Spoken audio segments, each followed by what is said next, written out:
Hi hello అందరికీ నమస్కారం. Welcome back to my channel. Friends, ఈరోజు మన వీడియో కరివేపాకు రైస్. ఇది వేడి వేడి అన్నంతో తయారు చేసుకొని తిన్నట్టయితే చాలా టేస్టీగా ఉంటుంది.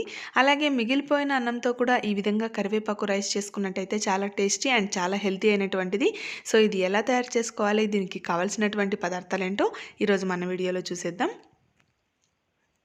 ముందుగా స్టవ్ వెలిగించుకొని బాండ్లీ పెట్టుకొని దానిలోనికి ఒక టేబుల్ స్పూన్ అంత ఆయిల్ వేసుకొని అది కొద్దిగా వేడెక్కిన తర్వాత ఒక టేబుల్ స్పూన్ శనగపప్పు, ఒక టేబుల్ స్పూన్ మినప్పప్పు, ఒక టేబుల్ స్పూన్ ధనియాలు, ఒక టేబుల్ స్పూన్ జీలకర్ర. ఇవి అన్నీ వేసుకున్న తర్వాత వీటన్నింటినీ కొంచెం సేపు ఫ్రై చేసుకోవాలి. సో ఇప్పుడు ఒక హాఫ్ కప్పు వేయించిన పల్లీలని వేసుకుంటున్నాను. ఇవి కూడా ఒకసారి కలుపుకొని కొద్దిగా ఫ్రై చేసుకోవాలి. ఇప్పుడు ఒక 10 ఎండుమిరపకాయలను వేసుకుంటున్నాను. ఇవి కూడా కొద్దిగా ఫ్రై అయిన తర్వాత ఒక 2 కప్పులంత కరివేపాకు తీసుకున్నాను. సో ఈ కరివేపాకును కూడా దీంట్లోనికి వేసేసి ఒకసారి బాగా కలిపేయాలి.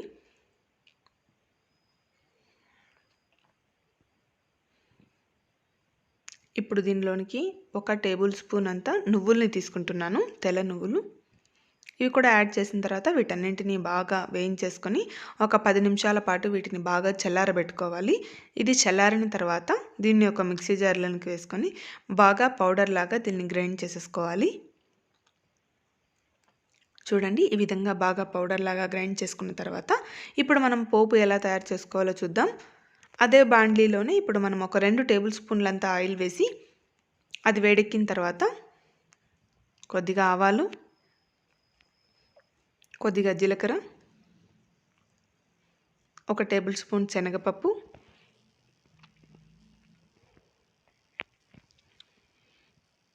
అలాగే కొద్దిగా పల్లీలు, ఇవన్నీ వేసుకున్న తర్వాత వీటన్నింటినీ ఒకసారి బాగా వేయించుకోవాలి.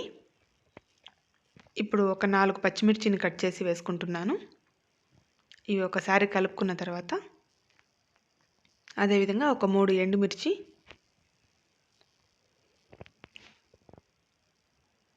ఇవన్నీ బాగా కలుపుకున్న తర్వాత ఇప్పుడు గ్రైండర్ చేసి పెట్టుకున్నటువంటి కరివేపాకు పొడి ఏదైతే ఉందో అది దీనిలోనికి వేసేసి ఒక హాఫ్ టేబుల్ స్పూన్ పసుపు, రుచికి సరిపడినంత ఉప్పు యాడ్ చేసుకున్న తర్వాత దీన్ని ఒకసారి బాగా కలిపేయాలి. ఈ విధంగా కలుపుకున్న తర్వాత సన్నని మంట మీద 5 నిమిషాల పాటు ఇది ఫ్రై అయిన తర్వాత ఇప్పుడు స్టవ్ ఆఫ్ చేసేసుకొని మనకి కావలసిన అంత రైస్ వేసుకొని దీన్ని కలిపేసుకుంటే సరిపోతుంది.